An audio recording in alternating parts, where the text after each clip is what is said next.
Kenapa sih kita mengangkat topiknya ini? Karena rupanya dalam masa pandemik seperti sekarang ini banyak sekali ya pasien yang datang dengan keluhan bipolar dan depresi. Dan ini sepertinya kalau teman-teman sering melihat gitu ya perubahan-perubahan perilaku pada kerabat terdekatnya, misalnya kok moodnya berubah, kemudian juga ada indikasi untuk menyakiti diri atau yang kita sebut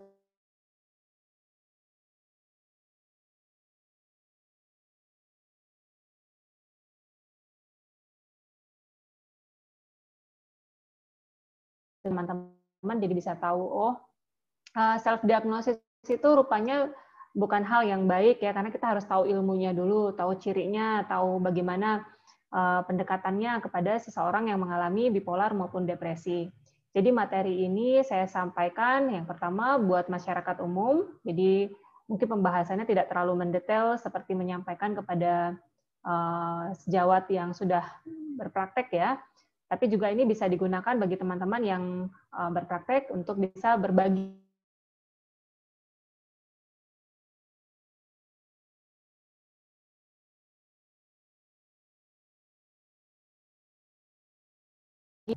Baik, ini tadi sudah disampaikan ya oleh moderator. Terima kasih sudah memperkenalkan siapa saya. Di situ ada WA saya, boleh dicatat. Mungkin ada pertanyaan atau hal yang ingin didiskusikan, silahkan. Mungkin di luar dari jam praktek atau jam kerja saya. Dan itu ada alamat Instagram ya. Beberapa kali mungkin saya akan posting-posting mengenai konten mengenai kesehatan mental. Baik, kita mulai dengan depresi ya. Depresi itu apa sih gitu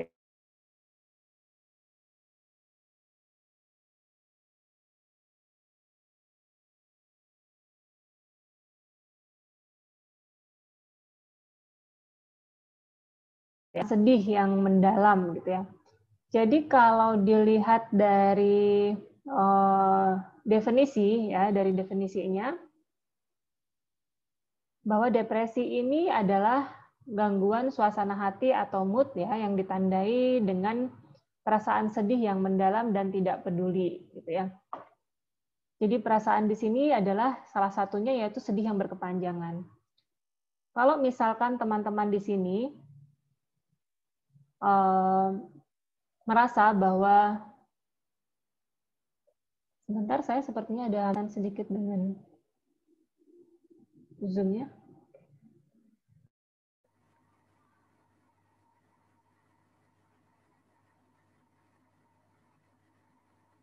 Iya, teman-teman mau tunggu sebentar ya, sepertinya ada kendala di kameranya.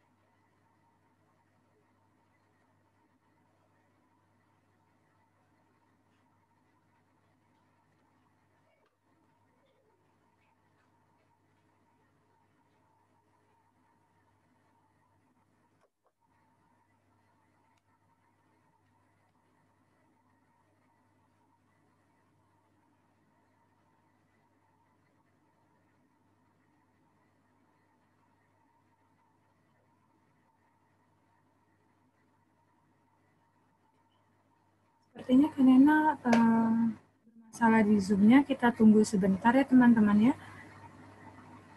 Hari ini sepertinya Zoom sedang bermasalah.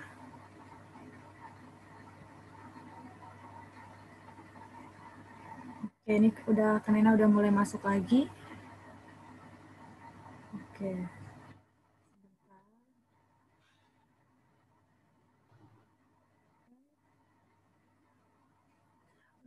Unmute sebentar Kanena. Oke, saya Oh, terlempar rupanya. Nggak apa-apa, ini kendalanya kita menggunakan Zoom. sarana ini ya, tapi ya ini adalah hal yang perlu kita adaptasi. Oke. Tadi kita sampai pada perkenalan atau yang mana? Setelahnya Kanena, depresi itu apa? Setelahnya. Gejalanya. Oke, depresi.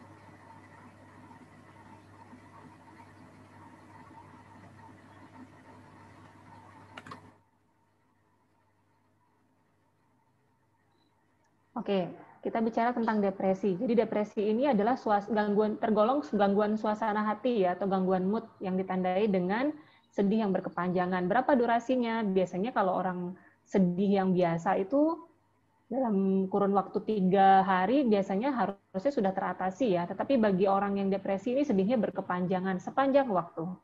Kemudian ciri khas yang berikutnya adalah useless atau merasa tidak berguna. Nah biasanya khasnya mereka sering mengatakan bahwa saya itu nggak ada gunanya hidup, kemudian nggak bermanfaat, nggak bisa membanggakan orang tua gitu. Dan yang paling sering keluhannya adalah hilang energi atau merasa lemas dan tidak punya kekuatan untuk beraktivitas ya, jadi ngerasa kayak mager, kalau bahasa gaulnya tuh mager.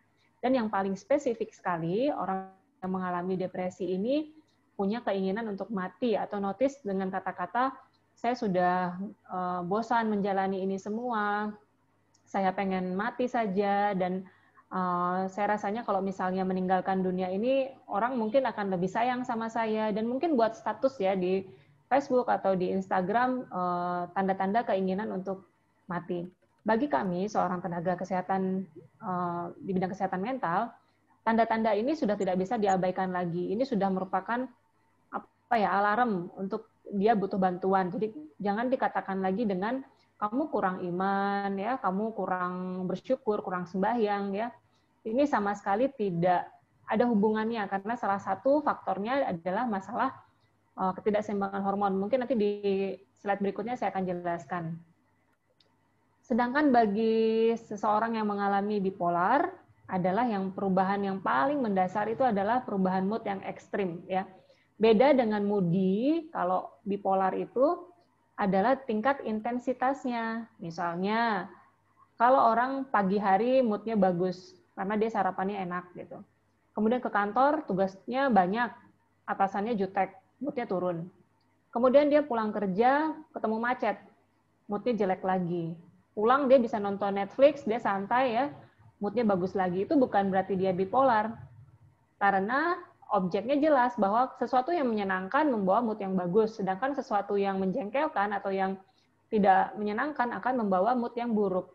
Sedangkan pada orang yang bipolar, perubahan moodnya itu ekstrim seperti orang naik roller coaster gitu. Yang tadinya happy, tiba-tiba bisa down sekali, dan ini bisa berlangsung kurang lebih selama 3 minggu. Jadi kalau teman-teman di sini mengalami mood swing yang lebih dari 3 minggu secara ekstrim, ya bisa datang ke psikolog atau psikiater untuk mendapat diagnosa yang pasti. Dan yang berikutnya adalah melakukan self-harm atau melukai diri sendiri. Mungkin di sini teman-teman pernah melihat temannya ya datang dengan luka sayat. Ya, jangan langsung dibilang lebay, dibilang cari seeking attention atau mencari perhatian ya. Self-harm di sini sudah merupakan gangguan ya, gangguan dari salah satu ciri dari gangguan bipolar itu. Jadi di sini dilihat dari definisinya, gangguan bipolar itu adalah suatu bentuk gangguan psikiatri di mana suasana hati seseorang ini berfluktuasi antara keadaan energi yang tinggi, disebutnya dengan manik, ya, dan depresi. Depresi itu seperti yang saya sebut di awal tadi, yakni sedih yang berkepanjangan, useless, hilang energi, dan keinginan untuk mati. Jadi ketika seseorang dengan bipolar ini pada fase yang manik, salah satu cirinya adalah dia biasanya banyak bicara. Pede banget ya, sampai buat instastory itu sampai titik-titik kayak selebgram gitu ya. Kemudian dia belanja yang boros untuk beli perintilan ya, apa bahasa Indonesia perintilan tuh hal-hal yang tidak penting gitu, boros ya. Kemudian secara seksual aktif ya, dan punya ide yang banyak, bahkan dia mau lembur mengerjakan tugas, bahkan ada yang ngepel jam 2 pagi itu karena energinya banyak. Tapi ketika fase depresinya muncul, dia langsung yang merasa berguna, nggak bermanfaat, kemudian ada keinginan untuk mati, gitu ya. Nah, kenapa sih ada orang yang mengalami depresi dan bipolar? Ada 3 hal yang bisa terjadi. Yang pertama, yaitu neurotransmitter, atau sesuatu yang zat kimia alami pada otak kita tuh terganggu, ya, yang mempengaruhi mood. Jadi kalau orang melakukan self-harm, sakit di badan dan sakit di hati itu muaranya sama di amigdala, di zat kimia kita di otak. Kenapa orang memilih untuk melakukan self-harm? Ya karena menyakiti tangan jauh lebih bisa diinterpretasi, yaitu perih, sakit, berdarah gitu ya. Sedangkan kalau galau atau sakit yang ada dalam pikiran dan perasaan, itu sakit yang nggak berdarah gitu. Sehingga kita sering mengatakannya susah menjelaskan, susah menginterpretasikan, sehingga orang-orang yang melakukan self harm itu sebenarnya karena lebih gampang kita merasakan atau menyakiti badan kita dibandingkan kita menganalisa perasaan dan pikiran kita gitu. Kemudian yang berikutnya adalah genetik. Jadi kalau anggota keluarga di rumah ada yang mengalami anxiety, kemudian mengalami depresi, bipolar ya, bisa jadi salah satu penyebabnya adalah faktor keturunan atau faktor genetik. Jadi salah satu aspek yang akan ditanyakan nanti adalah apakah di keluarga ada yang mengalami hal ini atau tidak. Kemudian di sisi lain adalah faktor lingkungan. Jadi pola asuh, kemudian bullying ya, atau pernah mengalami traumatik dalam keseharian itu bisa menjadi salah satu faktor. Ini ada satu poin benang merah yang saya dapatkan dari pasien-pasien bipolar adalah biasanya pasien bipolar ini bersumber dari seseorang yang mengalami pengabaian dalam masa kecilnya gitu.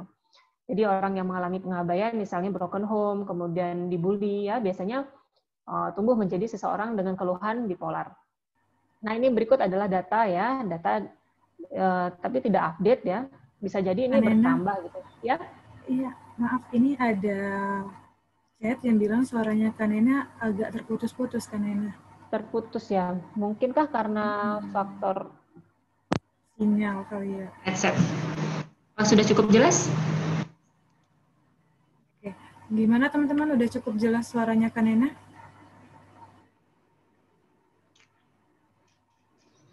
Oke, jelas. Oke.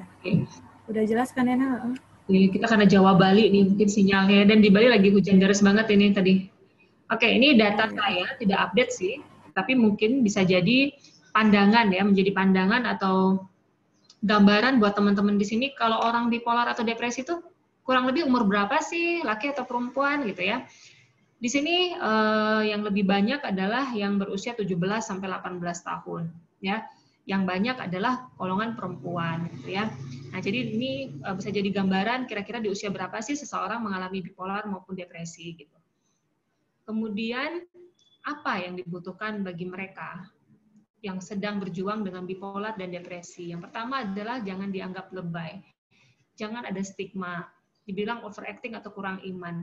Ibaratnya tuh begini ya, kalau kita lagi sesak nafas karena asma, terus sama dokternya disuruh bernafas coba yang lega, yang lapang, bisa nggak? Ya, orang yang dengan gangguan bipolar maupun depresi karena akibat dari zat kimia di otaknya tidak seimbang, disuruh bersyukur, disuruh bersabar, disuruh berdoa dan sembahyang, akan membuat dia merasa bahwa ya udah, memang aku sebenarnya Tuhan pun nggak suka sama aku. Aku dianggap tidak beriman, jadi dimanapun aku sebenarnya tidak punya tempat gitu. Apalagi ditakut-takutin ya, orang mati tuh nanti kamu masuk neraka dan lain sebagainya. Tidak, jangan di stigma dulu ya. Kita pahami bahwa orang yang depresi dan bipolar ini salah satu faktornya adalah faktor dari zat kimia di otak itu, karena ada sesuatu dalam hormonalnya gitu ya. Kemudian jadi jangan dianggap lagi lebay ya, dibilang overacting, kurang iman, troublemaker, berkepribadian buruk, dan bahkan di sini ada juga beberapa pasien yang mengalami stigma di tempat kerja gitu. Jadi kalau bipolar no gitu ya.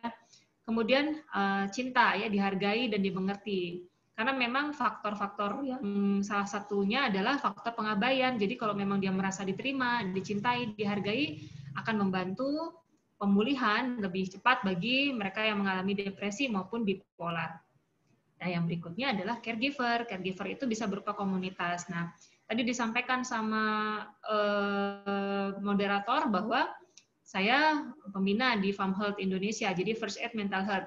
Mereka adalah anak-anak muda yang mengalami bipolar maupun depresi, berkumpul ya, karena merasa bahwa sangat tahu sekali ketika kita ingin didengarkan, ketika kita ingin bicara, nggak ada yang kita ajak bicara itu sangat menyakitkan. Jadi mereka membentuk komunitas dan membentuk suatu program namanya teman mendengar, yaitu melatih orang lain untuk mendengar tanpa menstigma, tanpa menjudge gitu ya. Jadi yang berikutnya adalah pengingat minum obat, karena memang kalau bipolar ini kan jangka panjang ya, pengobatannya jangka panjang. Jadi kadang-kadang ada rasa capek gitu ya ketika kita minum obat, dan support system yang baik. Support system itu adalah bisa keluarga, pasangan, maupun teman. Sehingga dalam proses psikoterapi, target perubahan apa sih yang dibutuhkan dari penyintas bipolar ini? Yang pertama adalah bangkitnya self-awareness. Diharapkan nanti penyintas itu tidak melakukan self-diagnosis lagi. Bisa memahami mengenai gejala yang akan muncul pada dirinya dan dapat memilih reaksi terbaik. Misalnya begini, kadang-kadang manusia itu takut dengan pikiran dan perasaan yang ada pada dirinya sendiri. Misalnya takut, cemas, sedih, kemudian insecure gitu ya.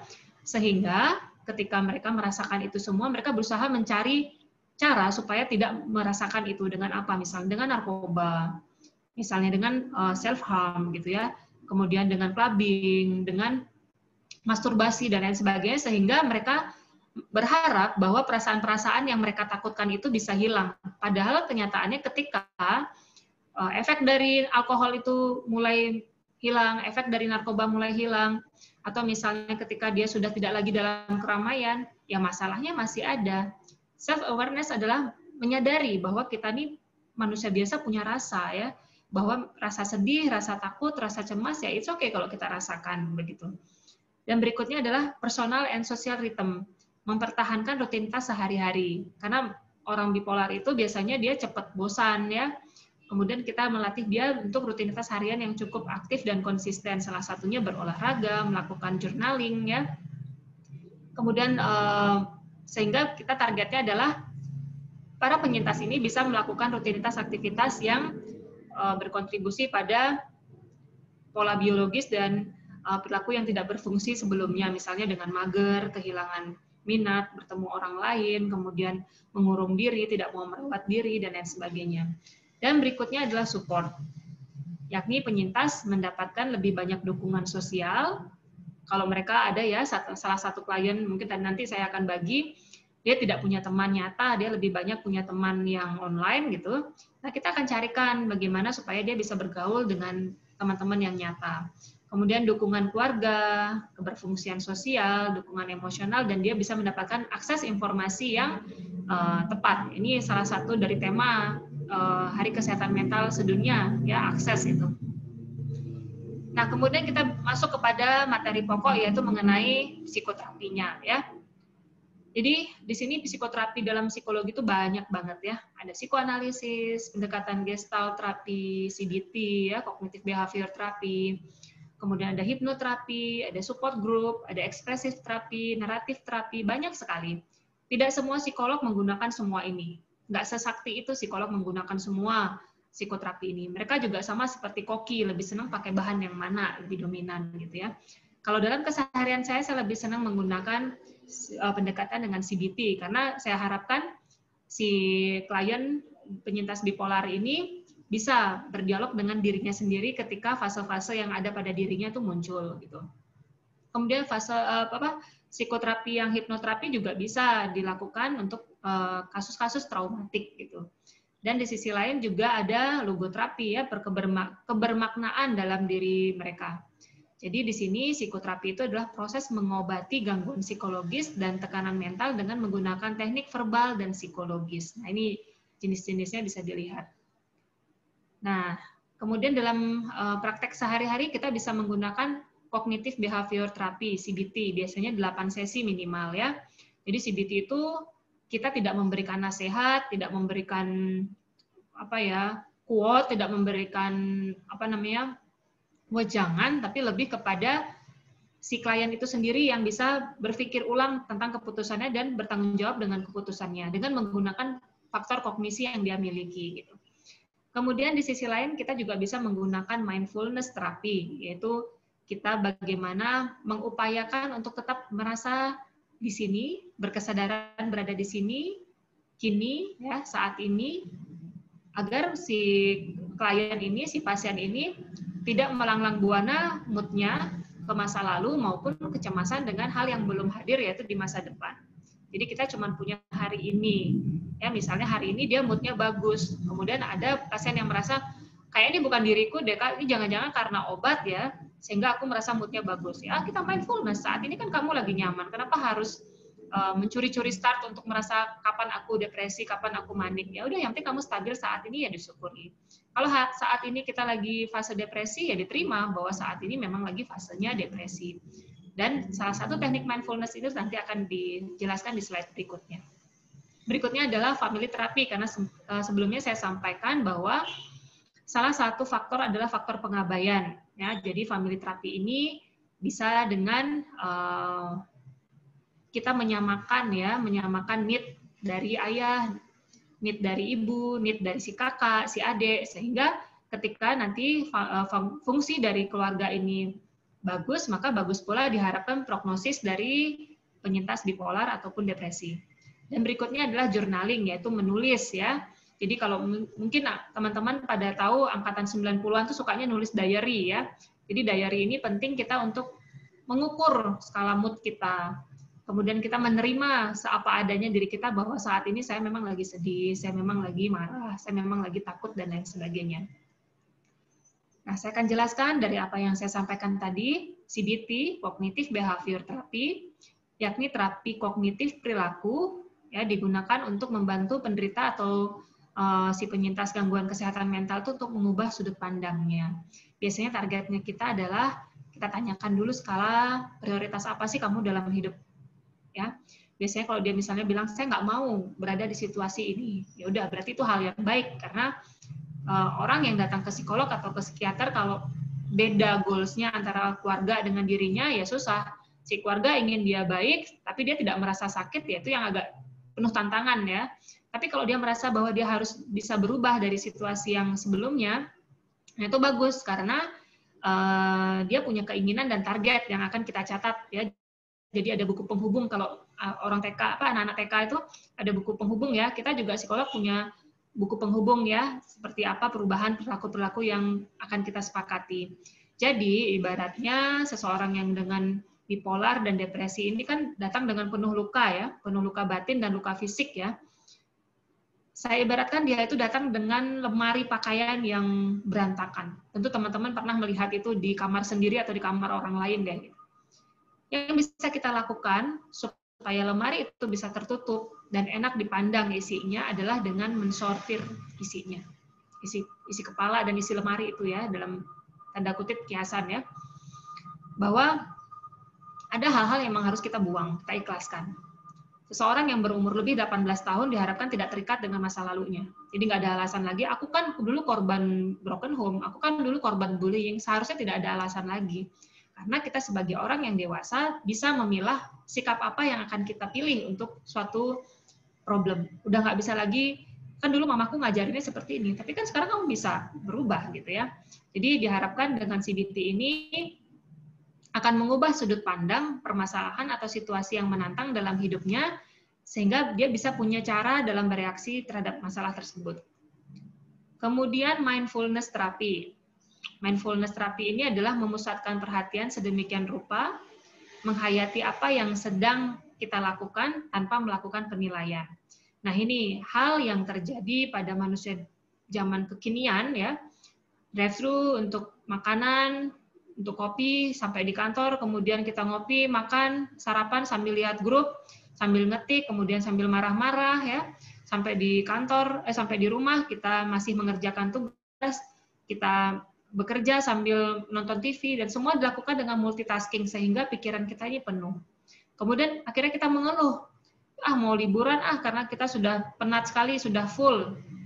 Akhirnya liburan ke pantai, yang dilihat bukan pantainya, tapi bagaimana fotonya berapa kali dapat like. Kalau like-nya lebih dari 20 happy, kalau like-nya kurang dari 20 hapus lagi biar dapat filter yang bagus. Nah, sehingga nggak mindfulness gitu. Saya pernah mendapat satu situasi yang cukup lucu ya bagi saya gitu.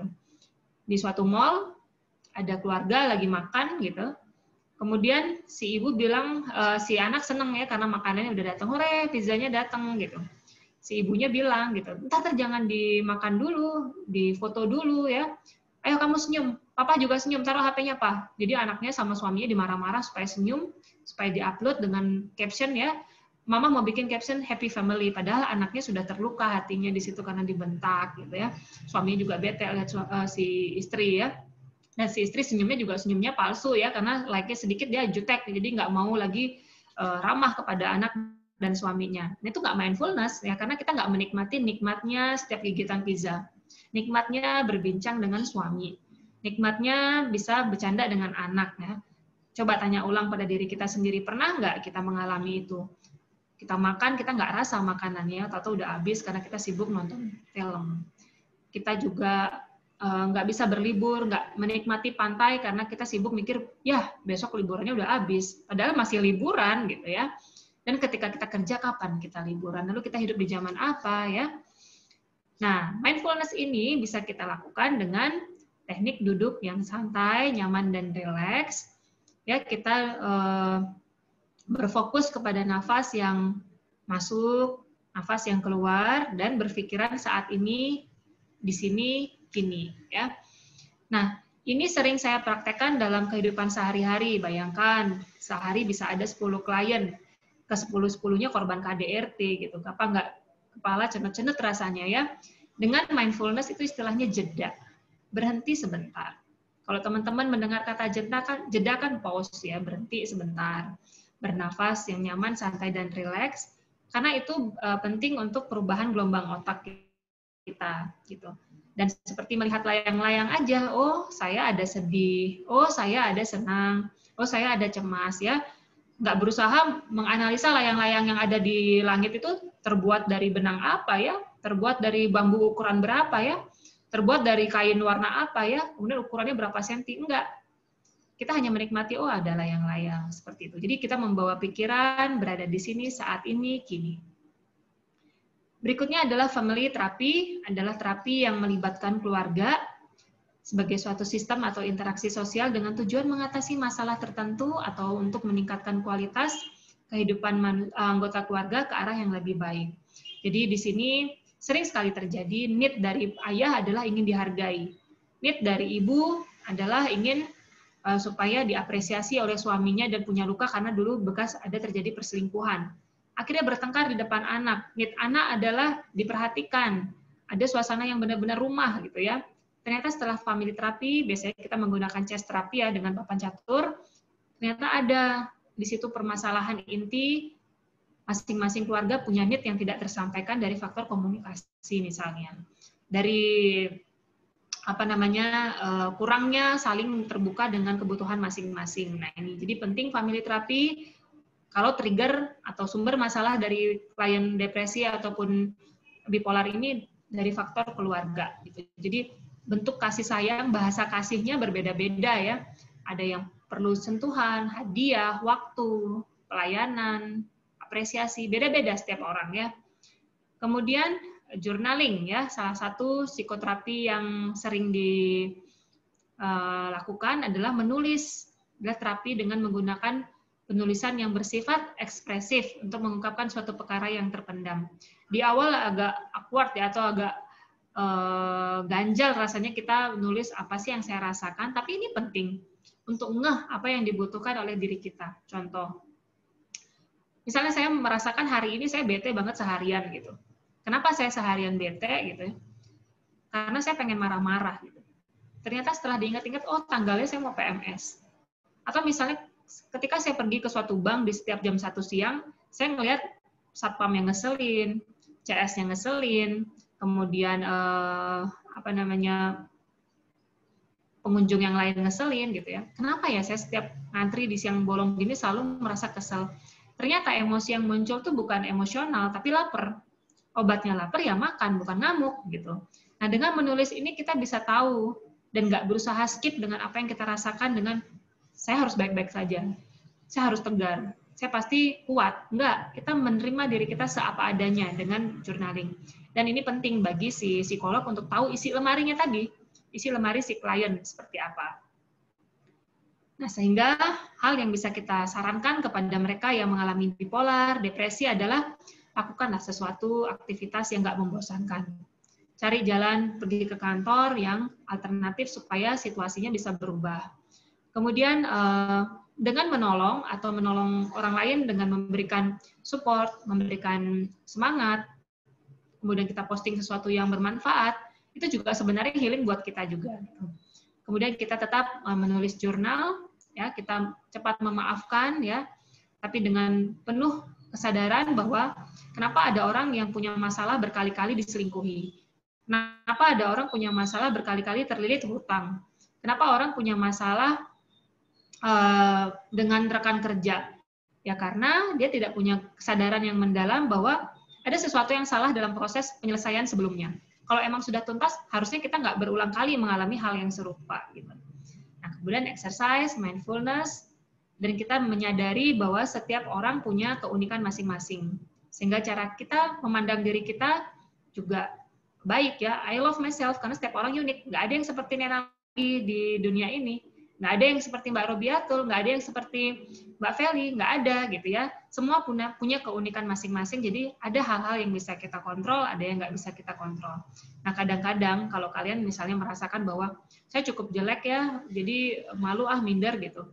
Selebgram tuh enak, jangan salah. Klien saya selebgram juga banyak gitu ya, dan mereka juga insecure dengan merasa bahwa kurang inilah, kurang itulah, karena standar kecantikan ya Korea itu, yang putih ya, yang tinggi, yang rambutnya panjang, yang ramah, kok serem ya, jadi kayak kuntilanak gitu jadinya gitu. Nah, jadi itu kadang-kadang standar yang diberikan oleh film-film Korea itu yang membuat banyak orang merasa insecure dengan tubuhnya ya. Nah, jadi yang bisa dilakukan adalah bagaimana, yuk kita refresh lagi pikiran kita bahwa ada hal-hal yang bisa kita kontrol, ada yang enggak dalam kehidupan sehari-hari. Hujannya nggak bisa kita kontrol, tapi supaya nggak kebasahannya bisa kita kontrol dengan naik, misalnya dengan mobil online, misalnya dengan payung, misalnya dengan jas hujan, ya, menyadari, mengenal diri kita supaya kita bisa tahu kita ini butuhnya apa. Gitu. Kemudian yuk kita mulai tuh isi lemarinya, isi boxnya kita eliminasi deh beberapa. Mana yang patutnya kamu bawa, yang mana yang sepatutnya ditinggalkan, yang mana yang nanti boleh dibuang deh gitu ya. Sehingga kamu bisa merasa nyaman untuk berdampingan dengan yang namanya stres, berdampingan dengan yang namanya cemas, berdampingan dengan galau ya, sehingga mengurangi salah paham antar pasangan, antar teman, antar rekan kerja ya, dengan kita menyadari bahwa setiap manusia itu juga punya batasan atau limit. Nah ini saya akan berbagi kasus, jadi saya mungkin agak sedikit ngebut pada pemaparan materi karena saya akan berharap kita lebih banyak berdiskusinya. Jadi ini ada kasus real ya, seorang wanita berusia 23 tahun, dia menjual dan menggadaikan barang milik keluarga. Jadi ada 6 unit mobil yang dia gadaikan ya dalam kasus ini. Satu mobil digadaikan dengan murah sekali, belanjanya nggak terkontrol, kata orang tuanya dia kena gedam gitu ya. Emosinya labil, sering merasa kesepian, dan ketika misalnya dia tidak bisa mengutarakan apa yang dia rasakan itu, sering memukul kepalanya dan bahkan menyakiti lengannya dengan ujung pensil yang runcing sampai cedera gitu. Nah ini bukan kena gedam, tapi memang mungkin lagi fase maniknya sehingga dia mentraktir temannya berlebihan ya. Kemudian dia belanja barang-barang yang sebenarnya tidak dipakai tapi cuma ditumpuk-tumpuk gitu ya. Nah ini yang didapatkan adalah memang satu fungsi keluarga, orang tuanya menyayangi anak dengan bahasa kasih berupa duit ya. Kemudian dia juga di sisi lain pernah mengalami bullying ya waktu kecil, dibilang jilbabnya nggak pernah diganti ya, sehingga ketika dia sudah besar dia belanja jilbab terus dan merasa kurang lagi gitu ya. Kemudian kasus yang kedua ya, seorang pria berusia 27 tahun, dia punya riwayat dibully, kemudian gagal mendaftar kampus favorit. Akhirnya dia punya adiksi gadget, ya, bermain game online yang berlebihan, dan tidak punya teman real di situ. Jadi punya teman seorang orang Jepang gitu ya. Dan ketika temannya itu kan juga manusia biasa yang kadang-kadang bisa online atau enggak ya. Ketika temannya nggak online, dia langsung ingin lompat dari gedung ya, merasa energinya habis, insomnia ya, dan punya dorongan bunuh diri dalam 3 minggu belakangan. Nah ini sudah kategori depresi berat karena keinginan untuk mati ini sudah ke pop up-nya lebih sering ya, dan bahkan pemicunya atau stresornya bukan lagi hal-hal yang penting gitu. Nah, jadi saya harapkan sih kita akan lebih banyak diskusinya. Di sini saya ingin menyampaikan bahwa kamu bukan diagnosis ya, karena saya jarang sekali mendiagnosis atau memberikan labeling kepada seseorang ya. Tapi kita bisa lebih daripada masalah mental illness kita. Jadi kita harapkan kita bisa keluar ya, setiap orang punya pintu buat keluar dari situasi ini gitu ya. Nah, itu kira-kira yang bisa saya sampaikan. Jadi kalau teman-teman ya mengalami dari apa yang saya sampaikan mengenai depresi, bipolar, bagaimana cara mendampinginya, dan merasa butuh partner untuk bisa sharing masalah itu semua. Nah, di sini ada Asa Growth ya, bisa untuk merujuk atau misalnya mendampingi teman-teman atau rekan mereka yang mengalami untuk bisa mendapat penanganan secara profesional. Demikian. Oke. Terima kasih Kak Nena atas waktunya. Nah, sekarang kita masuk ke sesi tanya jawab nih. Buat teman-teman yang mau bertanya, bisa melalui forum chatnya. Sudah kita buka forum chatnya. Untuk nanti bisa dijawab oleh Kak Nena. Teman-teman ada yang ingin bertanya terkait materi yang sudah disampaikan?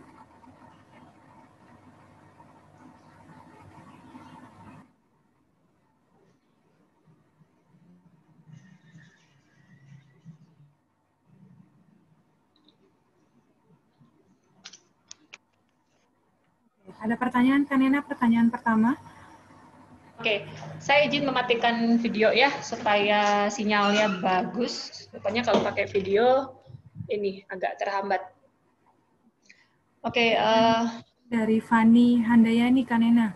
Ya, Kak dari Nena, Fani Handayani, tadi izin sempat bertanya. disinggung terkait self-harm dan keinginan untuk bunuh diri. Apabila ada kerabat dalam kondisi seperti itu, kita sebagai orang terdekat harus berbuat seperti apa? Oke, tadi seperti penjelasan saya di awal, ya, bahwa yang pertama paling tidak boleh dilakukan itu adalah dengan melabelkan bahwa itu seeking attention gitu ya. Kita pun dalam keseharian ketika punya perasaan yang nggak nyaman, punya perasaan yang galau lah istilahnya ya, ketika yang kita harapkan itu adalah pelukan atau sentuhan atau misalnya kata-kata yang menenangkan, malah justru ditolak mentah-mentah dengan kata "lu lebay" gitu ya. Kita pun sebagai orang yang tidak depresi lah anggap. Ya, tentu rasanya perasaan ini kok nggak valid ya. Rasanya apa yang saya sampaikan ini kok nggak tepat ya. Dan akhirnya apa yang dia lakukan? Dia tidak mau cerita dan bahkan merasa bahwa ya memang saya ini lebay. Selain lebay, saya juga useless. Dan akhirnya saya lebih pantas untuk mati. Nah, apa yang harus kita lakukan dalam situasi self-harm gitu ya? Yang pertama adalah bukan kata-kata lu kurang sholat deh kayaknya, lu kurang iman deh ya. Bukan seperti itu, tetapi kita mengatakan bahwa ya hal ini akan bisa dilakukan oleh siapapun, saya paham. Tetapi kamu cukup berharga untuk tidak melanjutkan ini. Dan kemudian jangan mengatakan bahwa kayak kamu butuh psikolog deh. Itu sudah judgement lagi, mengatakan bahwa kamu itu tanda kutip mengalami gangguan mental ya. Dan itu jatuhnya lagi kepada stigma gitu. Jadi yang bisa dilakukan adalah dengarkan kira-kira hal apa yang bisa dia rasakan sehingga dia memutuskan untuk melakukan self harm. Dan kemudian ketika kita sudah mendengarkan, otomatis kan setengah dari beban pikirannya dia di kepala dan di hatinya itu sudah keluar ya. Nah kemudian kalau memang kita masih bisa handle untuk mendengarkan, ya silahkan. Tapi kalau tidak, ayo, saya punya teman nih namanya Kak Feli misalnya. Kak Feli sangat nyaman untuk diajak ngobrol. Bagaimana kalau misalkan kita ngobrol dengan Kak Feli? Nah, itu kan tidak langsung mengatakan bahwa lu kayaknya butuh psikolog deh gitu ya. Tetapi dia cukup merasakan bahwa apa yang dia rasakan itu valid. Dan dia berhak untuk mendapat tempat untuk bercerita dan dia bisa ditangani oleh profesional kalau seandainya kita tidak mampu untuk menemani dia secara intens. Kira-kira begitu.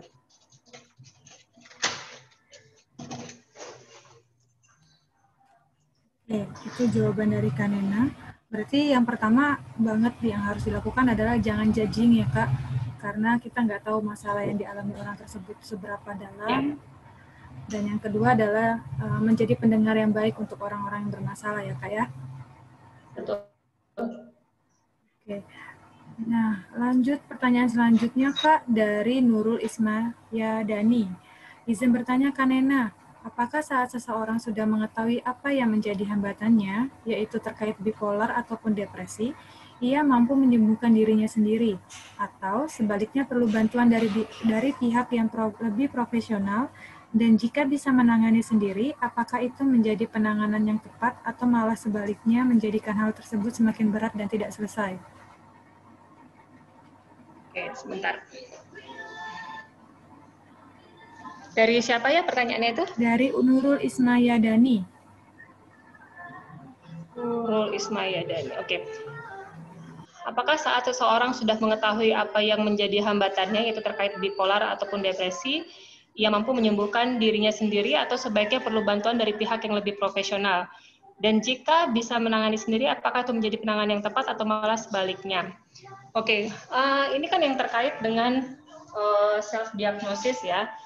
Self-diagnosis itu dalam artian seseorang itu mereka-reka melalui informasi yang mungkin sepotong ya dari apa yang dia dapatkan dari internet ya. Jadi misalnya dia ngeklik gitu ya galau, nah keluarnya galau tanda kurang move on gitu. Atau misalnya dia klik 10 hari kagak bisa tidur karena mikir mantan. Nah, itu tandanya halu gitu misalnya. Itu kan dia sudah menemukan potongan-potongan dari informasi yang kurang pas lah gitu ya. Nah, jadi kalau misalnya untuk ditanganin sendiri, satu yang tadi saya jelaskan bahwa salah satu dari faktor perasaan mood yang berubah itu selain memang ada wujud masalahnya, di sisi lain juga ada faktor faktor biologiknya, ketidakseimbangan hormonal itu tadi gitu ya. Jadi kalau misalnya ditangani sendiri, selama dia sudah tahu tekniknya, it's okay. Tapi kalau misalnya dia tidak tahu tekniknya, misalnya dengan positif toksik ya, misalnya dia kayak aku nggak boleh dia ngerasa cemas, aku harus kuat, aku harus positive thinking, aku harus bisa ngelewatin ini. Nah, kalau misalnya hal-hal seperti itu malah justru membuat dia ketika marah merasa lebih bersalah, kan itu menjadi problem lagi gitu ya. Jadi disarankan memang sebaiknya kalau lebih tepat lagi ditangani oleh orang yang memang punya basic masalah kesehatan mental sehingga penanganannya jauh bisa lebih terkontrol ya. Nggak apa-apa kalau misalnya pilihan lah, kalau misalnya dia tidak mau ditangani oleh psikiater karena misalnya nggak mau minum obat dan lain sebagainya, tapi setidaknya ada konselor yang mendampingi atau misalnya ada psikolog yang mendampingi. Dan sekarang kan ya, biasanya sudah ada ya psikolog yang online gitu, yang di situs-situs yang online. Jadi kalau misalnya memang akses di tempatnya tidak ada psikolog ataupun psikiater, masih bisa dengan menggunakan online. Jadi sebaiknya memang perlu bantuan dari tenaga profesional karena persepsi kita tidak selalu sama dengan keluhan yang kita rasakan. Demikian. Oke. Nah, dari yang Kanena sampaikan tadi itu self-awareness penting banget ya. Jadi kita juga harus sadar sebatas mana kita mampu untuk membantu diri kita sendiri. Dan memang kalau kita nggak mampu, merasa udah nggak mampu mengenali diri sendiri, kita ada baiknya nih lebih baik minta bantuan gitu dengan profesional. Nah, untuk bantuan profesional ini, kebetulan kalau nggak salah HIMSI juga ada buka hotline ya, kayak untuk orang-orang yang mungkin mengingat hari bunuh diri sedunia kemarin, pencegahan bunuh diri, itu ada di hotline 119 extension 8. Nah, buat teman-teman yang memang butuh bantuan bisa menghubungi nomor tersebut, atau di beberapa biro psikologi yang memang mengadakan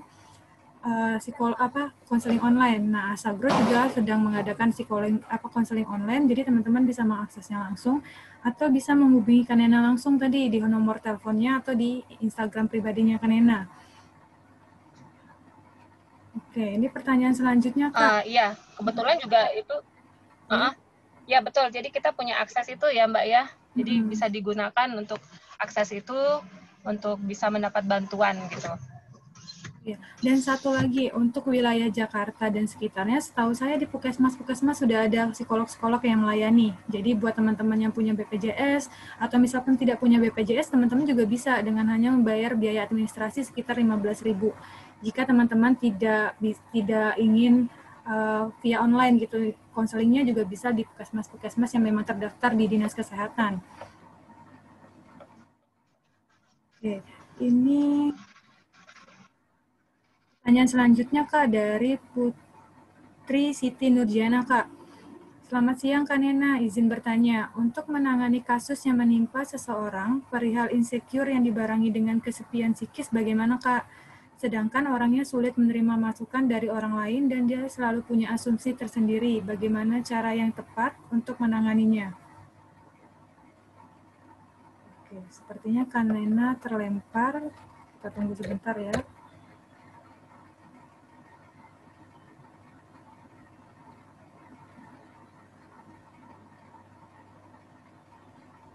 Oke, udah masuk lagi. Oke, siap.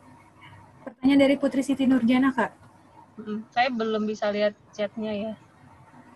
Pertanyaannya tuh terkait dengan orang yang punya kasus insecure yang dibarengi dengan kesepian psikis, bagaimana, Kak? Sedangkan ini orang sulit menerima masukan dari orang lain dan dia selalu punya asumsi sendiri. Bagaimana cara yang tepat untuk menanganinya? Oke, insecure itu basicnya adalah self esteem yang buruk ya. Self esteem itu adalah cara pandang kita terhadap diri sendiri gitu. Apakah kita menganggap diri kita buruk, menganggap diri kita kurang, atau bagaimana? Bagi orang yang punya insecure yang tinggi, ada yang salah tuh dengan cara pandang dia. Bisa jadi dia menerima masukan-masukan dari orang terdekatnya dengan begitu saja, atau misalnya dia menerima pendapat-pendapat dari orang terdekatnya tanpa dia melihat bahwa dia juga punya potensi kok yang baik gitu. Nah, jadi insecure itu penting bagi kita untuk melihat sisi-sisi yang memang patut kita pertahankan, misalnya prestasi kita, kemudian kita berharga buat orang lain dan terutama buat diri kita sendiri. Nah, jadi permasalahan insecure ini erat kaitannya dengan kasus-kasus misalnya perselingkuhan gitu ya. Jadi orang yang mencari sosok-sosok di luar dari pasangannya, biasanya dia merasa bahwa dia nggak layak untuk dicintai dengan penuh oleh pasangannya, sehingga mencari sosok lain yang bisa menerima dia lebih dari apa adanya. Itu bisa terjadi seperti itu. Atau misalnya orang-orang dengan depresi ya, orang-orang dengan depresi yang merasa bahwa dia tidak bisa membanggakan dibandingkan dengan anggota keluarga lainnya. Itu juga permasalahannya dari self esteem itu tadi. Nah, orang yang terkait dengan pertanyaan yang tadi, kalau misalnya seseorang tidak bisa menerima masukan ya, dengan CBT itu bisa ya. Jadi kira-kira kenapa dia tidak merasa dirinya layak untuk bahagia? Karena ada tipe-tipe klien yang biasanya dia ketika sudah mulai pulih, merasa bahwa kok kayaknya aku nggak berhak ya untuk disayangin, saya kayaknya nggak berhak ya untuk hidup tenang, saya lebih cocok menderita. Nah, itu juga ada tipe-tipe yang seperti itu. Nah, kita dengan CBT ya, bahwa ya kita semua berhak untuk mendapat penghidupan yang lebih baik, kita berhak untuk bertumbuh dari luka-luka kita. Nah, itu jadi permasalahan-permasalahan insecure itu biasanya karena bermula dari self esteem yang tidak begitu baik. Oke. Jadi balik lagi seperti yang sebelumnya Kak Nena katakan tuh di materi, kalau target perubahannya adalah self awareness itu. Jadi setelah self awareness, tahu, mulai mencintai diri sendiri, baru mulai mengendalikan pikiran-pikiran yang ada di dalam pikiran sendiri. Jika tidak bisa ya minta bantuan profesional. Oke, Kak Nena ada pertanyaan selanjutnya dari Lydia Mutiara. Kak, tadi sempat disinggung tentang keseimbangan hormon yang mempengaruhi mood. Pertanyaannya adalah bagaimana caranya meningkatkan hormon-hormon bahagia seperti dopamin, oksitosin, serotonin, atau endorfin? Ya, wah keren ya, hafal dengan nama-nama hormon ya. Hormonnya. Oke, kalau secara kimiawi, nah itu biasanya dengan obat-obatan yang diberikan psikiater. Ini kadang-kadang ya, ketidakseimbangan hormon ini kan terjadi pada wanita yang habis melahirkan ya, sindrom baby blues. Juga kadang-kadang terjadi pada wanita yang PMS, senggol bacok kita kalau misalnya lagi PMS, itu ketidakseimbangan hormon ya. Nah, biasanya yang bisa dilakukan adalah ibarat kata tuh kayak HP kita tuh low bat. Serotonin kita lagi turun, ya perlu dicas deh gitu. Dicasnya dengan apa? Dengan farmakoterapi, dengan obat-obatan yang memang mengandung penambah hormon. Salah satunya adalah golongan-golongan yang namanya antidepresan seperti fluoxetine, sertralin, dan seperti itu. Nah, orang awam mengatakan nanti ketergantungan deh saya kalau minum obat. Padahal tidak. Kalau kita lagi tensinya tinggi, supaya nggak jadi sakit ginjal, supaya nggak stroke, ya kita butuh obat tensi dong. Gitu. Nah, supaya depresi kita nggak menambah parah gitu, kita bukan ketergantungan obat antidepresan, tapi tubuh kita lagi butuh karena hormon kita lagi turun serotoninnya. Itu secara kimiawi. Tapi kalau misalkan secara alamiah ya, banyak kok ada makanan-makanan yang alami yang bisa mengandung zat-zat yang mengandung omega 3 itu bagus, misalnya kacang-kacangan. Kemudian protein nabati ya seperti tahu, tempe itu bagus untuk peningkatan hormon. Di sisi lain, dengan berolahraga kita akan memproduksi dopamin secara alamiah. Maka dari itu olahraga disarankan sekali bagi mereka yang mengalami depresi maupun bipolar. Jadi jangan malas bergerak itu karena dopaminnya secara alami. Gitu kira-kira. Berarti kalau yang anti gerak klub itu harus banyak gerak ya Kak sekarang? Iya. Iya, apalagi dengan situasi seperti ini gitu. Kita memang gimana caranya bisa bergerak lebih banyak sih dibandingkan hanya di rumah aja. Oke, pertanyaan dari Niputu Ika Pradnia Putri tadi sepertinya udah cukup terjawab ya di pertanyaan sebelumnya dengan Kanena tadi. Lalu untuk pertanyaan dari Aziza Hasya Fauzia, selamat siang Kak. Saya suka melakukan self-harm sejak tahun kemarin dan pengen pergi ke psikolog, tapi dianggap berlebihan dengan pihak keluarga. Dulu masih nggak terlalu sering karena masih punya pelarian ke main sekolah, tapi semenjak pandemi jadi mulai kembali sering melakukannya. Nah, gimana nih Kak, cara kita bicara ke orang tua kalau kita tidak baik-baik saja dan rumah bukan lagi tempat selfless untuk saya? Ya hal ini memang agak sulit ya karena lagi-lagi stigma dan di-blame bahwa apa yang kita rasakan tuh seolah-olah nggak valid dan lebay gitu ya. Nah ini pentingnya dan terima kasih kepada Asya Group karena sudah memberikan sarana untuk acara ini. Setidaknya sekarang sudah nambah nih sekitar 60-an lagi orang-orang yang mau memberikan pemahaman pada orang-orang di luar sana bahwa valid kok perasaan kamu sedih, kamu ingin menyakiti dirimu, kamu merasa bahwa moodmu berubah, valid. Tetapi hal ini juga nggak bisa terus-menerus menjadi kebiasaan kamu harus keluar dari situasi ini gitu. Jadi mungkin ya yang perlu dilakukan adalah berbicara dari hati ke hati dengan orang tua misalnya bahwa perasaan yang kita alami ini sudah cukup mengganggu dan mohon dukungannya supaya saya bisa bercerita dengan orang yang berada di luar dari zona atau trigger yang menjadi penyebab masalah mood saya berubah dan lain sebagainya. Kemudian yang kedua, coba tanyakan kepada orang tua. Bukankah dulu saya tidak pernah mengalami hal ini, tetapi karena kejadian A misalnya yang menyebabkan saya menjadi lebih pemurung, lebih pemarah, dan kemudian lebih suka menyakiti diri. Nah, jadi menurut Mama, apa nggak sebaiknya saya berbicara dengan seseorang sehingga saya berharap saya bisa fokus lagi seperti dulu, saya bisa berprestasi lagi seperti dulu. Nah, jadi kita pintar-pintar juga merayu ya pada orang tua bahwa memang permasalahan yang kita alami ini butuh sekali bantuan seseorang sehingga bisa mengembalikan keceriaan atau prestasi atau fokus kita dalam keseharian. Jadi nggak cuma merasa bahwa kita butuh psikolog doang, mungkin mama juga perlu atau papa juga perlu diberitahu bahwa efek atau dampak positif apa nih yang akan bisa terjadi kalau misalkan mereka mengizinkan kamu mendapat bantuan dari profesional di bidang kesehatan mental, seperti itu. Ya, benar banget tuh. Tapi saya mau applause dulu nih buat Kak ini yang udah mau ngomong ke kita gitu kalau misalkan dia ada keinginan untuk pergi ke psikolog, karena sekarang tuh masih nggak banyak ya Kak yang mau pergi ke psikolog gitu, karena dengan adanya labeling ini kalau ke psikolog pasti gangguan segala macam.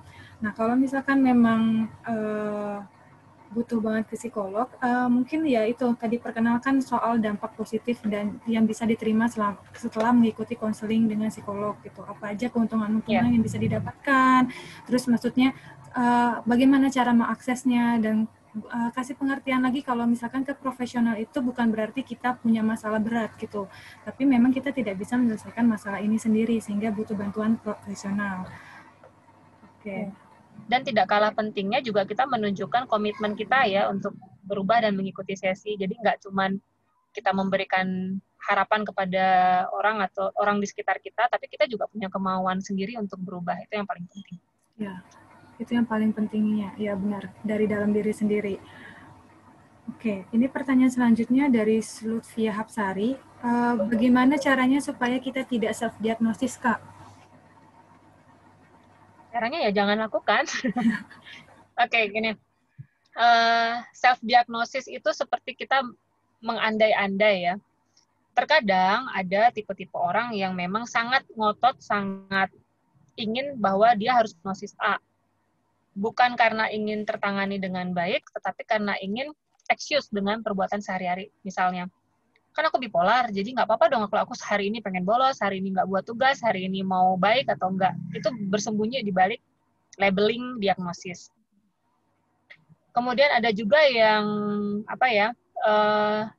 sengaja membaca artikel-artikel kesehatan mental, kemudian membipolar-bipolarkan dirinya. Itu banyak juga.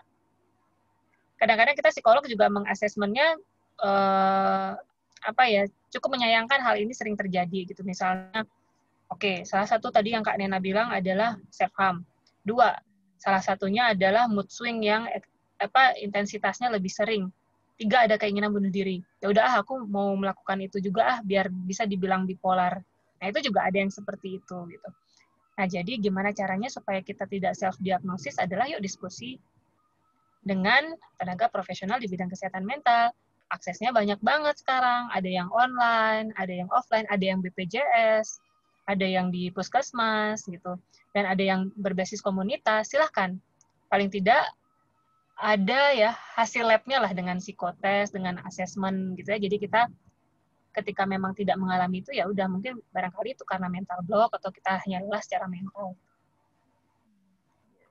Benar banget. Caranya supaya nggak self-diagnosis, jangan lakukan lagi. Gitu. Iya, benar. Karena yang bisa menentukan diagnosa itu profesional, bukan diri sendiri sebenarnya. Dan kadang kita suka terblok dengan pikiran diri sendiri ya Kak ya. Jadinya kayaknya semua penyakit yang ada di Google itu kita banget gitu. Ketika mood swing, saya bipolar nih. Nah itu nggak bagus banget teman-teman. Karena ya itu akan memperburuk diri sendiri sih jatuhnya gitu. Oke, pertanyaan selanjutnya Kak Nena.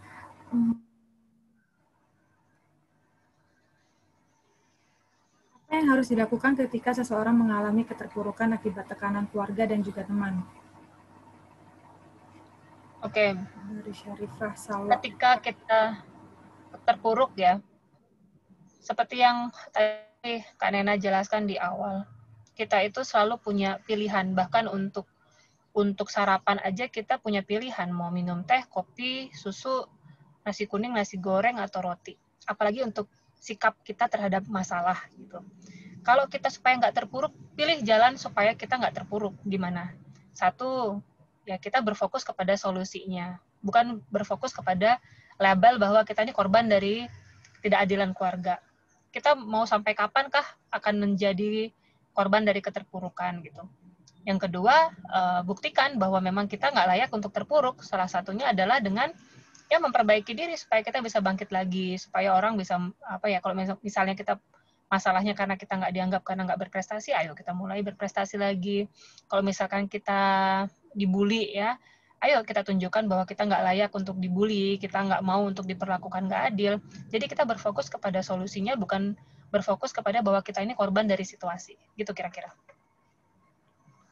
Jadi fokus kepada pemilihan cara ya yang tepat, gimana caranya bisa ini. Jadi gimana caranya kita bisa memodifikasi pikiran kita gitu. Jangan ke sumber stresnya, tapi lebih ke bagaimana caranya biar kita tidak terpapar stres itu. Contohnya gini, misalnya Mbak Nena mau kasih hadiah berupa handphone deh gitu ke siapa tadi yang nanya namanya? Syarifah. Ke Syarifah. Kalau misalnya Mbak Nena bilang, Syarifah ini handphone buat kamu. Kemudian Syarifah ambil tuh handphone jadi milik Syarifah. Tapi kalau Syarifah tolak misalnya, Mbak Nena aku nggak butuh ini buat Mbak Nena aja, maka hadiah itu akan menjadi milik Mbak Nena. Sama seperti perkataan-perkataan, judgment, blaming, atau apapun yang diberikan orang lain pada kita, jika kita ambil dan kita yakini itu benar, akan jadi milik kita, kita pikirin terus siang malam. Tapi kalau kita pikir, apaan sih nih orang ngabok kali yang ngomong kayak gitu, enggak kok, orangku nggak seperti itu, ya nggak jadi milik kita. Nah, jadi terpuruk adalah pilihan, nggak terpuruk juga pilihan, begitu. Ya, benar. Jadi mulai dari sekarang, mulai biasakan untuk memilih hal yang baik untuk diri kalian sendiri ya teman-teman. Karena nggak semua informasi harus masuk ke otak kita atau ke kuping kita sendiri gitu. Kita bisa membatasi mana yang memang harusnya masuk dan mana yang tidak. Oke, pertanyaan selanjutnya dari Lydia Mutiara, Kak. Izin bertanya, Kak, kalau sudah merasa numb, kenapa saya lebih sulit menangis? Kemudian, ketika di malam hari, terkadang saya suka panik seperti akan meninggal sebentar lagi dan efeknya ke tubuh saya tremor yang paling dominan. Cara mengatasi situasi seperti ini bagaimana ya, Kak? Ya, kalau ada hubungannya dengan fisik, dan itu sifatnya tiba-tiba di waktu-waktu tertentu, ya bisa jadi itu namanya gangguan panic attack ya. Gangguan panik. Ya, ini basicnya adalah cemas ya. Dan cemas itu juga sama, gangguan cemas itu satu memang ada faktor penyebabnya misalnya traumatik, yang kedua faktornya bisa jadi ketidakseimbangan hormonal itu tadi gitu. Nah, cara yang bisa dilakukan adalah menyadari betul bahwa itu adalah gangguan. Dengan menyadari itu gangguan, kita nggak panik. Karena kita memang tidak akan mati. Di saat itu juga kalau nggak memang ada bahaya yang benar-benar ya gitu. Disadari betul bahwa ini perasaan saya takut mati. Perasaan saya sedang takut mati. Dengan melatih nafas, seperti yang Mbak Nena ajarkan tadi, take a deep breath ya, dengan tarik nafas, saya sadar, saya tarik nafas, hembus nafas, saya sadar, saya hembus nafas, kemudian dengan teknik butterfly hug itu, seperti kalau misalnya teman-teman pernah nonton film Korea itu ya, It's Okay to Be Not Okay itu, nah jadi dengan puk-puk ya, kiri dan kanan ya, bahwa saya akan baik-baik aja, saya bisa mengatasi ini, itu mungkin lebih bisa menenangkan. Tapi di sisi lain, yuk isi lemarinya tuh dikeluarin dulu, ditemenin oleh psikolog maupun psikiater atau konselor gitu. Nah kemudian di sisi lain, gangguan panik itu kan ada hubungannya dengan mental block ya. Jadi ini tadi barusan aja ada case yang barusan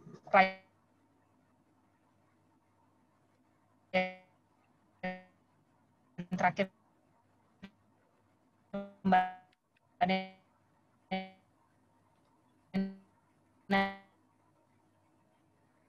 itu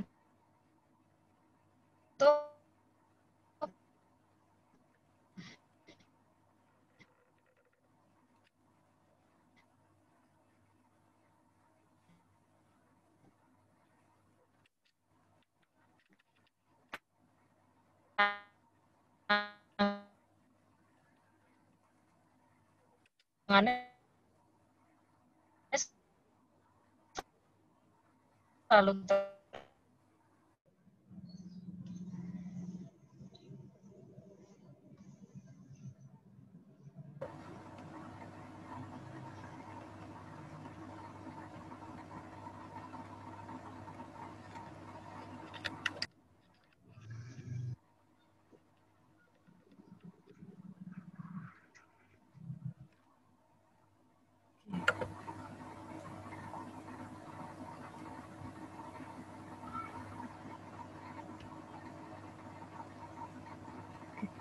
Kak Nena, mohon maaf Kak Nena.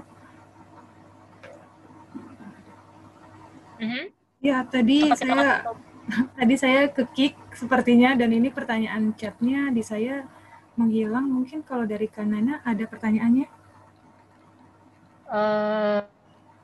Kata-kata terima kasih dari Lydia Mutiara. Terima kasih Kak Nena. Ini itu ya, aja. Terima kasih Kak Nena. Nah, kalau nggak salah ingat tadi ada pertanyaan yang mengatakan bahwa ada orang di sekitar dia yang suka marah-marah dan menunjukkan seperti kalau misalnya kita lihat di DSM itu gejala bipolar. Nah, itu apakah kita bisa menentukan ini orang termasuk bipolar atau enggak, Kak? Kalau dari gejalanya itu kita bisa lihat dia suka marah-marah, punya mood swing yang sangat tidak beratur setiap harinya, gitu, yang seperti itu, Kak. Ya, kan setelah kita tadi singkat ya, meskipun dalam waktu yang singkat karena tadi dijelaskan sedikit apa itu bipolar dan depresi, setidaknya teman-teman di sini, oh ya, rupanya keluhan-keluhan seperti ini bisa jadi bipolar. Jadi kita sebutnya suspek, ya. Sedangkan yang berwenang mendiagnosa jelas psikolog klinis dan psikiater. Jadi kalau suspek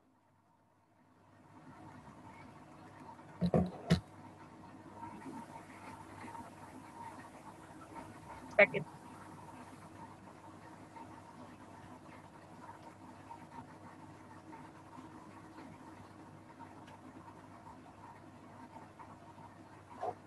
buku yang kita baca.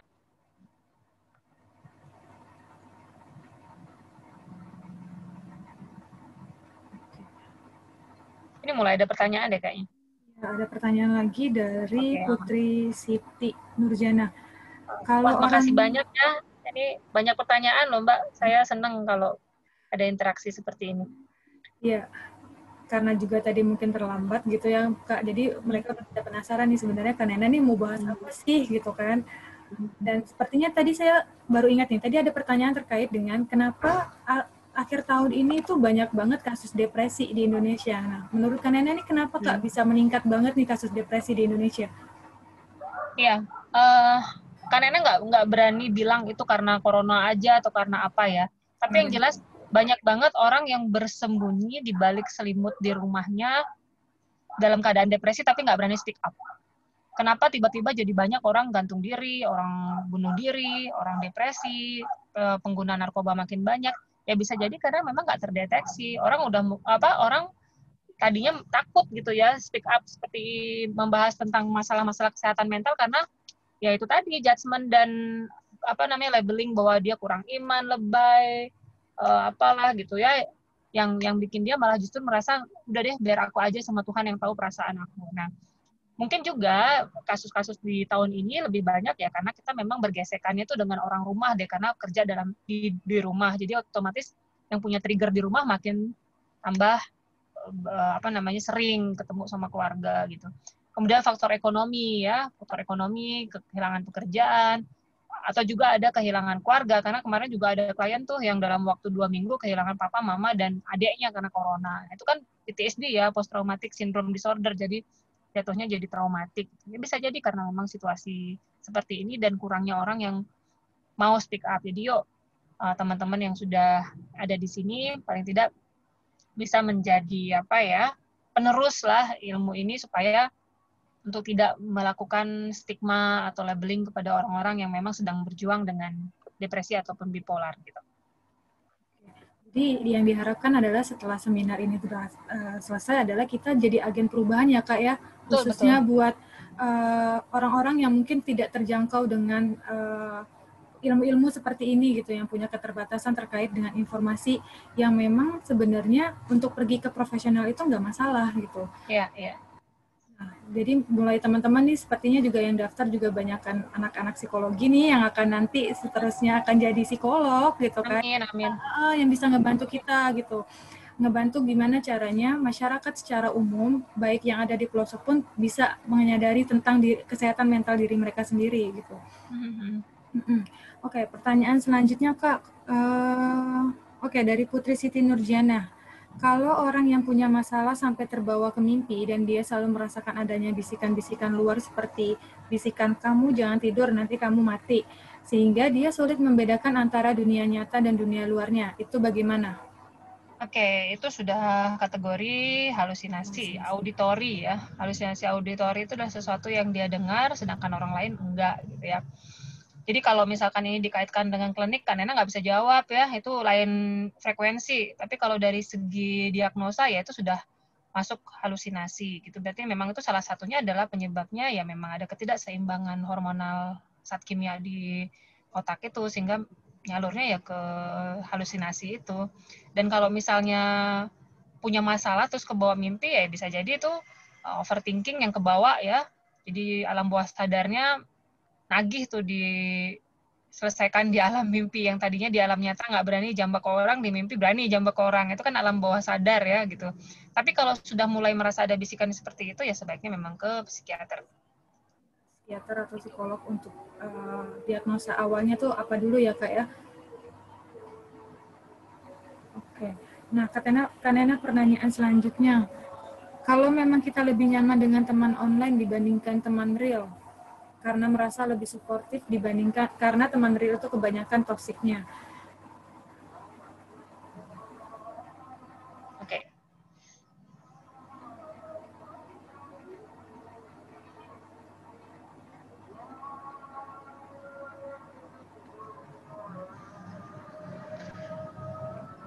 Halo Kak Nena?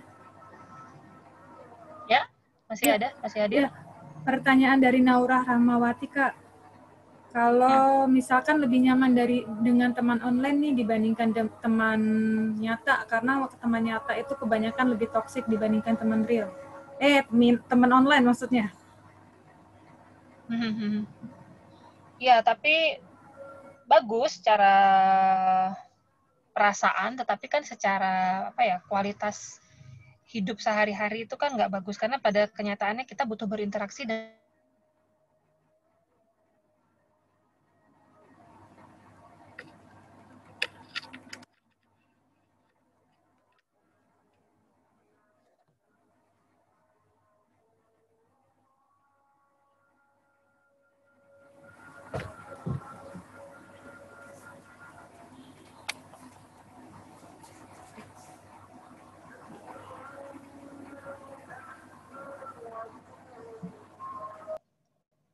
sehat secara rutinitas sehari-hari gitu. Oke. Ini saya sepertinya kekik lagi Kak Nena, jadi pertanyaan tadi Kekik di rumah sendiri ya. Pertanyaannya mungkin teman-teman yang belum terjawab boleh ditanyakan lagi karena waktu kita ini juga saya yang masih. bacain deh. Oke. Saya yang baca deh. Apa beda simptom bipolar dengan borderline? Bedanya di intensitasnya ya. Kalau borderline itu semuanya serba sedikit.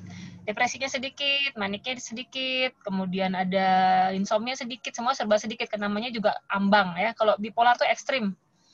Gitu kira-kira. Oke, dari Fani, self-diagnosa buruk, kenapa? Ya, karena kita membuat persepsi baru terhadap diri kita sendiri yang akan membebani, bukannya malah menyembuhkan. Gitu. Dari Kesari, bila dalam terdekat melakukan self-diagnosis dan makin terpuruk analisanya tersebut, apa yang harus dilakukan? Memberi pengertian bahwa self-diagnosis bukan memberikan dampak yang baik, malah justru memberikan dampak yang buruk. Gitu ya. Kemudian dari Mutiara, karena agak ngebut, biar semua bisa terjawab ya. Salah satu kerabat saya sedang dilanda kesedihan yang mendalam dan berkepanjangan. Di saat yang sama dia jadi sering halusinasi seperti lihat orang yang tabrakan tapi kenyataan tidak ada. Sebaiknya penanganannya kemana? Ke psikiater. Karena kalau halusinasi harus diperbaiki dulu faktor biologiknya dengan psikiater. Kak, saya mau nanya lagi. Terkadang saya bingung dan sedih. Bingung saat sedih. Apa yang saya sedihkan? Apa? Karena masa lalu yang menumpuk dan dibiarkan jadi faktor. Ya, luka batin, unfinished business itu harusnya kelar ya. Kalau sesuatu yang ibaratnya gini, kalau kamu sakit gigi cuman ditempel koyo itu pengalihan doang. Yang harus dilakukan adalah sembuhkan sumbernya, sembuhkan penyebabnya ya. Jadi giginya harus ditambal atau dicabut baru kelar. Jadi kalau misalnya masa lalumu belum beres, masa lalumu belum finish, bisa jadi itu akan menjadi luka untuk hal yang lain.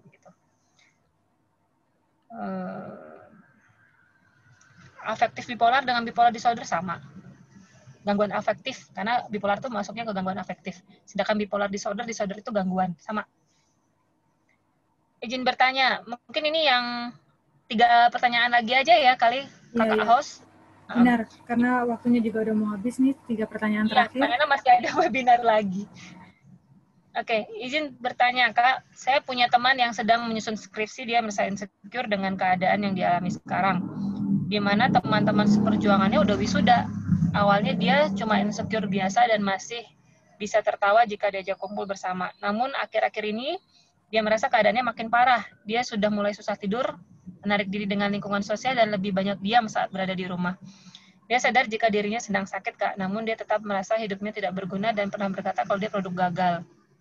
Sampai dia menghilang 1 bulan dan teman-temannya. Jadi gimana cara menghadapi teman seperti itu, Kak? Dan harus dilakukan untuk mensupportnya. Oke, setiap orang punya waktunya masing-masing ya. Ada yang punya pacar duluan, belakangan, nikah duluan, nikah belakangan, ada yang punya anak 2, punya anak 1, ada yang sudah duluan, sudah belakangan, it's okay, semua punya waktunya, itu yang pertama. Yang kedua, simptom-simptom yang ditunjukkan memang mengarah kepada depresi. Jadi yang perlu dilakukan seperti yang kalian ajarin tadi, jangan melabeling, jangan menjudge, ajak ngobrol sampai dia puas, dan arahkan untuk bisa keluhan-keluhan ini tertangani dengan yang profesional. Jadi istilahnya kita ikut andil dalam menjadi support sistemnya, begitu. Oke, dari Naura, bagaimana jika seseorang yang sudah konsultasi online ke psikiater via Halodoc, kemudian ia didiagnosis dengan gangguan BPD? Sudah disarankan juga oleh psikiater online itu untuk mendatangi psikiater terdekat untuk mendapat konsultasi rutin. Namun tetapi terkadang dia tidak percaya kalau diagnosis itu adanya kalau ia didiagnosis adanya gangguan kepribadian, lalu supaya meyakini tersebut gimana ya? Ya, kita juga nggak bisa memaksa seseorang dalam fase denial ya. Kadang memang kan satu fasenya denial, kemudian angry, kemudian dia mulai masih kuberos ya, Kak ya? Iya. Jadi kalau misalkan dia supaya yakin diagnosa itu juga nggak bisa maksain, tapi coba tanya, kamu mengalami nggak hal-hal yang seperti ini? Coba cari tahu tuh BPD itu apa aja. Kalau iya, ya mungkin suspek mengalami itu, tapi biar kamu tenang, kalau kamu emang nggak mengalami itu kan bagus lah. Tapi kalau kamu mengalami, kamu kan bisa tertangani, ya bagus juga. Jadi sebenarnya datang ke psikiater nggak ada ruginya ya. Jadi kalau memang kamu nggak sakit itu alhamdulillah, kalau sakit pun tertangani dengan lebih awal gitu. Terima kasih Naura. Oke, satu lagi dari Lydia. Terakhir ya dari Lydia. Terakhir ya. Iya, terakhir karena kan Nena juga ada jadwal webinar lainnya. Iya. Izin tanya lagi. Saat belajar di kelas saya kerap merasa takut, tremor, deg-degan, nangis, terus dingin, penglihatan gelap, lemas. Biasanya jika saya mengalami situasi ini, saya izin pergi ke kamar mandi untuk self-harm. Tapi terkadang ada keadaan di mana saya nggak bisa untuk pergi ke tempat yang aman. Cara mengatasi rasa itu ketika saya sedang berada di tempat ramai, gimana Kak Nena? Oke ya, pertama menyadari bahwa memang kamu sedang mengalami panic attack, dan seperti yang Kak Nena jelaskan tadi, kenapa kita harus takut dengan pikiran kita sendiri gitu. Jadi memang diterima aja bahwa kamu tuh lagi sedang tremor, lagi deg-degan. Kenapa? Ada apa dengan kelas itu? Apakah di situ ada teman-teman yang ngebully? Apa kamu ada masalah dengan tugas-tugas yang diberikan yang terlalu banyak? Itu penting untuk dicari tahu melalui ya tadi menulis itu, menyadari apa yang sedang dirasakan, dan bisa melakukan teknik relaksasi dengan take a deep breath yang tadi kalian ajarin itu. Dan kalau memang ini sudah sangat-sangat mengganggu, ya yuk kita ngobrol dengan tenaga kesehatan di bidang mental gitu. Silahkan. Oke, terima kasih Kak Nena untuk menjawab pertanyaan yang Tagih Asagrowth untuk buat materi spesifik lagi nih ya. Ya, oke. Nanti kita akan buat materi spesifik lagi ya. Bulan depan itu akan ada materi. Ya, akan ada materi tentang pencegahan bunuh diri, teman-teman. Jadi sedang dipersiapkan materinya. Jadi buat teman-teman yang memang merasa punya orang sekitar yang akan melakukan self-harm atau bunuh diri, kecenderungan bunuh diri, nah ikutin nanti webinar gratisnya lagi nih di kita. Oke, karena waktunya juga sudah terbatas, sudah mau menunjukkan jam 3. Terima kasih teman-teman atas waktunya siang hari ini, dan terima kasih juga buat Kak Nena karena sudah membagikan banyak sekali ilmu buat teman-teman di sini. Mungkin lain kali kita bisa join bareng lagi ya Kak untuk membahas soal materi-materi kesehatan mental lainnya. Dan untuk teman-teman, nanti di grup akan saya bagikan link mengenai evaluasi kegiatan webinar hari ini. Nah, di link tersebut, teman-teman bisa mengisikan nama, nomor telepon, dan alamat email untuk nantinya dibagikan mengenai materi yang disampaikan siang hari ini. Oke, kayaknya kita undur diri dulu ya, Kanena ya. Untuk Kanena ada yang mau disampaikan, Kanena? Terakhir, Kanena? Kanena cuma mau menyampaikan bahagiamu itu bukan bergantung dari perlakuan orang, tapi tanggung jawab masing-masing. Jadi kalau kamu memang ingin sisa hidup, sisa umur untuk berbahagia, ayo kita cari sama-sama apa yang bisa buat kamu bahagia, bukan dari validasi orang lain. Begitu. Oke, benar banget tuh teman-teman. Cintai diri sendiri itu sangat-sangat penting. Jangan pedulikan apa kata orang gitu. Kesejahteraan diri kalian itu lebih penting dibandingkan apapun gitu. Oke, terima kasih Kanena untuk waktunya siang hari ini Kanena, dan terima kasih untuk teman-teman Asa Growth atas partisipasinya hari ini. Ada 60 orang yang akhirnya mendapatkan ilmu baru nih mengenai kesehatan mental, dan saya harap setelah webinar ini berakhir, teman-teman juga bisa men-sharekan ilmu-ilmu yang sudah teman-teman dapatkan hari ini. Oke, untuk itu saya tutup dulu webinarnya sore hari ini. Ya, ini ada Kanena di ini. Halo Kanena. Udah berpindah di mobil. Oke, untuk itu kita tutup dulu webinar sore hari ini ya Kanena ya. Ya, oke. Teman-teman, terima kasih atas webinarnya. Selamat sore dan Assalamualaikum warahmatullahi wabarakatuh. Waalaikumsalam.